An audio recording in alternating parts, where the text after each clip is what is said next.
Hi all, ഇന്ന് നമ്മുടെ ഒപ്പം ഉള്ളത് ഏപ്രിൽ ഇൻടേക്കിലേക്ക് സ്കൈ ഹോക്ക് ത്രൂ ജർമ്മനിലേക്ക് പോകാൻ പോകുന്ന ദീപ്തിയാണ്. ദീപ്തി നമുക്ക് വെൽക്കം ചെയ്യാം. ഹായ്.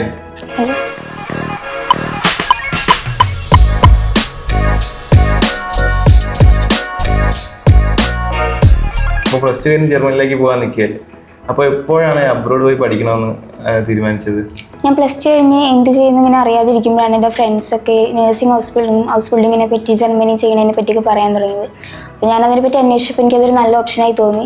അതുകൊണ്ട് ഞാൻ അബ്രോഡ് പോകാമെന്ന് പ്ലസ് ടു കഴിഞ്ഞപ്പോൾ തീരുമാനിച്ചു. പിന്നെ ജർമ്മൻ ലാംഗ്വേജ് പഠിച്ചു. അപ്പോൾ ജർമ്മൻ ലാംഗ്വേജ് പഠിക്കാൻ എങ്ങനെ ഉണ്ടായിരുന്നു?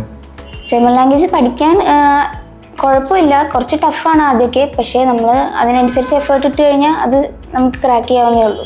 ഇപ്പോൾ ഫസ്റ്റ് ജർമ്മൻ ലാംഗ്വേജ് പഠിക്കാൻ പോയപ്പോൾ എങ്ങനെയായിരുന്നു ഫീൽ ചെയ്തത്? ജർമ്മൻ ലാംഗ്വേജ് പഠിക്കാൻ പോയപ്പോൾ എന്ന് പറഞ്ഞാൽ ഫസ്റ്റൊക്കെ എനിക്ക് അത്ര സ്കോർ ചെയ്യാനൊന്നും പറ്റിയിട്ടുണ്ടായിരുന്നില്ല. പിന്നെ അതിനനുസരിച്ചുള്ള എഫേർട്ട് ഇട്ടു. അത് കഴിഞ്ഞ് പിന്നെ എങ്ങനെയൊക്കെയോ അത് ശരിയായി വന്നു. പിന്നെ പാസ്സായി. നാട്ടിലെ നേഴ്സിംഗ് ചൂസ് ചെയ്യാണ്ട് എന്തുകൊണ്ടാണ് ജർമ്മനിലെ ഹോസ്പിറ്റൽ ചൂസ് ചെയ്തത്? നാട്ടിലെ നേഴ്സിംഗ് എന്ന് പറയുമ്പോൾ അത് കുറച്ച് എക്സ്പെൻസീവ് ആണ്. പക്ഷേ ജർമ്മനിയിലാകുമ്പോൾ ഫ്രീ എഡ്യൂക്കേഷനാണ് അവർ പ്രൊവൈഡ് ചെയ്യണേ. പിന്നെ അത്രയും വെൽ ഡെവലപ്ഡ് ആയിട്ടുള്ള കൺട്രിയിൽ നമുക്ക് നമ്മുടെ ഹയർ എഡ്യൂക്കേഷൻ ചെയ്യാൻ പറ്റുക എന്ന് നല്ല കാര്യമാണ്. പിന്നെ നമുക്ക് ഒരു ഫിനാൻഷ്യൽ സപ്പോർട്ട് അവർ തന്നെ പ്രൊവൈഡ് ചെയ്യുന്നതുകൊണ്ട് നമുക്ക് ഫാമിലിക്ക് ഒരു ബേർഡൻ ആവാതെ പഠിക്കാൻ പറ്റും. സ്കൈ ഹോക്കിൻ്റെ സർവീസ് എങ്ങനെ ഉണ്ടായിരുന്നു? സ്കൈ ഹോക്കിൻ്റെ സർവീസിന് ഞാൻ 100% സാറ്റിസ്ഫൈഡ് ആണ്. വളരെ നല്ല സർവീസായിരുന്നു. എന്ത് ഡൗട്ട് ഉണ്ടെങ്കിലും പ്രണവ് സാറായാലും അർജുൻ സാറായാലും ശരൺ സാറായാലും ക്ലിയർ ചെയ്ത് തരും.